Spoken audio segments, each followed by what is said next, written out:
చాలా బాధాకరం. తల్లిదండ్రులందరూ కూడా తమ పిల్లలను ఖచ్చితంగా ఇంటికి వచ్చిన తర్వాత ఒక 1 అవర్ ఖచ్చితంగా వాళ్ళతో స్పెండ్ చేసి ఫోన్లను పక్కన పెట్టి టీవీలను కట్టేసి ఖచ్చితంగా తమ పిల్లలను యొక్క బాగోగులను చూడాలని విజ్ఞప్తి చేస్తున్నాను. తల్లిదండ్రులు తమ పిల్లల యొక్క పురోగతి కోసం మీరందరూ కూడా ఖచ్చితంగా మంచి ప్రవర్తనతో పిల్లలందరూ కూడా ఎదగాలని ఆశిస్తున్నారు. రూపారెడ్డి హత్యోదంతం చాలా దురదృష్టకరం. పిల్లలకు బుద్ధులు చెప్పడం కూడా ఈరోజు నేరమైపోతుంది. ఈ యొక్క డ్రగ్స్ సమాజంలో పిల్లలు డ్రగ్స్ తీసుకొని ఈ రకమైనటువంటి గంజాయికి అలవాటు పడి ఒక మంచి నీతి చెప్పిన ఉపాధ్యాయుని హత్య చేయడం అనేది చాలా దురదృష్టకరం. ఇప్పుడు పిల్లల్ని దండించాలంటే పిల్లలకు బుద్ధి చెప్పాలన్నా కానీ భయపడే పరిస్థితి వచ్చింది. కాబట్టి తల్లిదండ్రులు ముఖ్యంగా అందరికీ విజ్ఞప్తి ఏంటంటే మీ పిల్లల యొక్క ప్రవర్తన గమనించండి. అలాగే విచ్చలవిడిగా డబ్బులు ఇవ్వకండి. వారి యొక్క డబ్బుల అకౌంట్స్ కూడా గమనించండి. వారికి రెస్పాన్సిబిలిటీ నేర్పించండి. మేము నేర్పిస్తున్నాం, స్కూల్లో మేము విద్యాబుద్ధి నేర్పిస్తున్నాం. కానీ ఒక్క చేతితో చప్పట్లు కొడితే రావు. 2 చేతులు అంటే తల్లిదండ్రులు మరియు టీచర్లు కలిస్తే మంచి విద్యార్థి తయారవుతాడు. కాబట్టి ఈరోజు ఇప్పుడు చరిత్రలో ఇప్పుడు కూడా జరిగిన విధంగా ఒక ఉపాధ్యాయుని చంపడం అనేది చాలా బాధాకరం. దాని నిరసనగా మేము మా యొక్క స్కూళ్ళ యొక్క స్కూళ్ళ యొక్క మంచి గుర్తింపు గురించి, అలాగే స్కూళ్ళ యొక్క బాగోగుల గురించి, ఇప్పుడు హాస్పిటల్కి ఏదైతే భద్రత ఉన్నదో భద్రత గురించి, హాస్పిటల్కి ఎలాంటి భద్రత ఉన్నదో మా స్కూళ్ళకు కూడా అలాంటి భద్రత కావాలని చెప్పేసి కలెక్టర్ గారికి అలాగే సిపి గారికి రిప్రజెంటేషన్ ఇవ్వబోతున్నాం. ముఖ్యంగా ఇప్పుడు మా డిఓ గారు కూడా అదే దృష్టి తీసుకొచ్చినాం. వారు కూడా గవర్నమెంట్ దృష్టి తీసుకెళ్ళాలని చెప్పేసి, మా యొక్క టీచర్లకు భద్రత కావాలి, స్కూళ్ళకు కూడా భద్రత కావాలని చెప్పేసి రిక్వెస్ట్ కోసం వచ్చినాం. కాబట్టి ఈ సందర్భంగా పిల్లలందరికీ విజ్ఞప్తి చేసిన ఏంటంటే మీ యొక్క పిల్లలను చాలా జాగ్రత్తగా చూడండి. మీ చాలామంది ఏమంటున్నారంటే మాకు సంబంధం లేదు, టీచర్లే ఉపాధ్యాయులే చెప్పాలా, అన్నీ టీచర్లే చేయాలంటే చేయలేరు కదా. తల్లిదండ్రులు కూడా బాధ్యత తీసుకోవాలి. ఈ సందర్భంగా విజ్ఞప్తి చేస్తున్నాం. మరి ఇలాంటి సంఘటన మళ్ళీ ఒకసారి జరగకూడదు. మేము కూడా పిల్లలకు అవేర్నెస్ తీసుకొస్తాం, ప్రయత్నం చేస్తాం.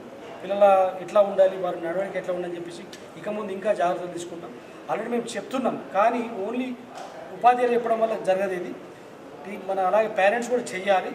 కాబట్టి ఈ సందర్భంగా విజ్ఞప్తి చేస్తున్నాం. మీరు ఇంకోసారి ఇలాంటి పరిస్థితి కాకుండా పురోగతి కాకుండా మనం అందరూ ప్రయత్నం చేద్దాం.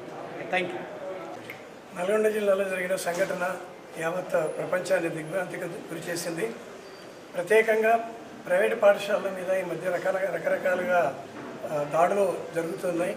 అందులో విద్యార్థులకు కూడా దాడులు చేసే విధంగా ప్రోత్సహించడం అన్నది సరైన పద్ధతి కాదు. తల్లిదండ్రులతో పాటు మరి పాఠశాల ఉపాధ్యాయులు, నిర్వాహకులు కూడా అందరూ కలిసి వాళ్ళ అభివృద్ధి కోసం పాటుపడుతూ ఉంటాము. కానీ పిల్లలు వ్యసనాలకు బానిసై మొబైల్కి అడిక్ట్ అయిపోయి రకరకాలైనటువంటి వ్యసనాలకి బానిసవుతూ ఇలాంటి సంఘటనలు చేయడం జరుగుతున్నది. కానీ ఇలాంటి సంఘటనలు చేయడానికి ప్రతి తల్లిదండ్రులు కూడా ఆలోచించాలి. ఇలాంటివి జరగకుండా ఏ చిన్న సంఘటన జరిగినా తల్లిదండ్రులకి ఉపాధ్యాయుడు దండించిన తల్లిదండ్రులు పిల్లల్ని తీసుకొచ్చి పాఠశాలలో గలాటా చేసి అల్లరి చేస్తూ ఉంటారు.